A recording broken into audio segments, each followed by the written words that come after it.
Ова донација што денес ќе даваме на ова училиште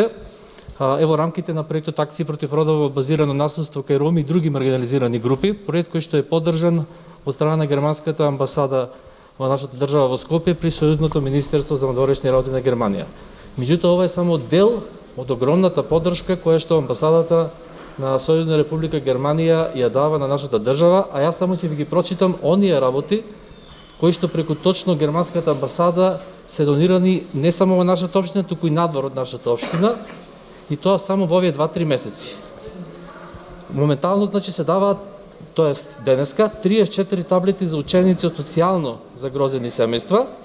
и тоа 15 во училиштето во кое што се наоѓаме денеска Орде Чопела, 15 веднаш после ова предавање овде во училиштето Ѓорче Петров, односно медицинска, кој што го знаеме во Прилеп, и 4 таблети на ученици од основни училишта во Долнени. Овој месец истата активност продолжува со помош на 111 социјално загрозени семејства во општина Прилеп, и роми и социјално загрозени, и тоа двократна донација на пакети со хигиенски неопходни средства. Претходно, како што каже градоначалникот, дониравме исто така преку Сојузна република Германија амбулантно возило на болницата.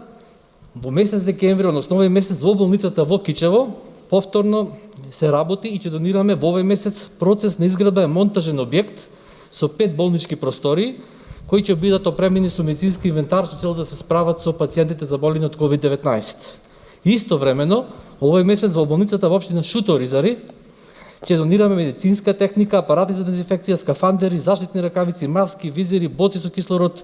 и плюс оксиметри и слично. Не ги спомнувам сите други донации кои што не се од ваква материјална природа, а тоа е помош на луѓе кои што се жртви на семејно насилство, на тортура и слично. Тоа се работи кои што ги работиме веќе 25 години. Она што на крајот сакам да кажам дека ова е процес кој што го започнуваме овие 2-3 месеци со засилено темпо токму заради справување со предизвиците од COVID-19, меѓутоа веќе правиме план со многу институции, училишта во градов, да овој процес биде многу позасилен во 2021 од проста причина што ефектите од COVID-19, економски, социјални, психолошки, допрва ќе ги почувствуваме од 2021. Токму заради тоа и правиме на листа на потреби да идентификуваме заеднички и да продолжиме со уште поголемо темпо на донирање за она што значи насушна потреба на нашите граѓани. И на крај да се заблагодарам на градоначалникот, посебно и на општината Прилеп, бидејќи не само за вакви активности, туку и за било какви други соработки, различни видови на соработки, секогаш сме дувале на одличен прием и соработка во најбрз и најефективен начин. Најпрво сакам да испратам голема благодарност до Сдруженијето на граѓани ЦГИ од Прилеп, исто така и до локалната самоуправа за оваа хумано дарување, односно хумана акција. Денес на нашите ученици ќе му бидат доделени 15 таблет компјутери кои што ја следеа непрекинато наставата од далечина, но не поседува IT уред.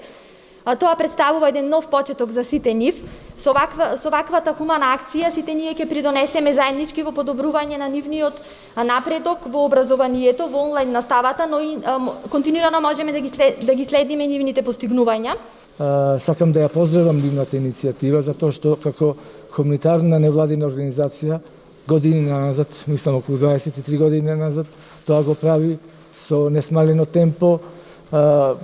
хуманитарни акции во голем број на училишта, детски градинки. За среќа и оваа година имавме во општата болница во Прилеп помогнати од амбасадата на Република Германија, донираја санитетско возило, кое што секако тоа возило ќе им користи на граѓаните за транспорт во градот и надвор од него во клиниките во Скопје.